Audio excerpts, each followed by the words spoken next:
Hello, আসসালামু আলাইকুম। কি অবস্থা সবার? কেমন আছেন আপনারা সবাই? আলহামদুলিল্লাহ, অনেক অনেক ভালো আছি ভাই। চাকরি, যেটার নাম হলো চাকরি, ঠিক আছে। সকালবেলা বেরোছি, এই যে চলছে, মানে একটার পর একটা অর্ডার আসতেছে, একটার পর একটা কাজ শেষ, মানে অর্ডারের কোনো শেষ নাই, কাজ করার কোনো শেষ নাই, চলছে। মানে কবে যে এখান থেকে রেহাই পাবো একমাত্র আল্লাহ তাআলা ছাড়া জানি না। আসলে এই চাকরি জীবন থেকে নিজেকে কবে মুক্ত করতে পারবো,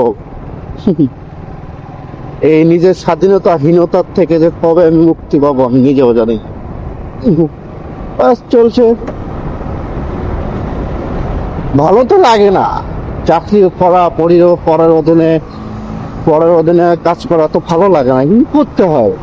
জীবন জীবিকার তাগিদে, পরিবারের তাগিদে মেনে নিতে হয়। বলেন, আর আপনাকে মেনে নিতে হবে, তাছাড়া কি করবে?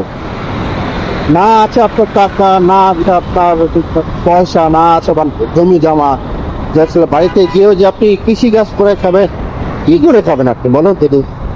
আর আপনি তো কৃষি কাজও করতে পারবেন না। আসলে নানান দিক দিয়ে আসলে আমরা বিভিন্ন ভাবে আটকে আছি। তো জানি না আল্লাহ তাআলা কবে আমাদের এখান থেকে মুক্তি পাবে। আল্লাহ ভরসা, দেখা যাক কি করে আল্লাহ তাআলা।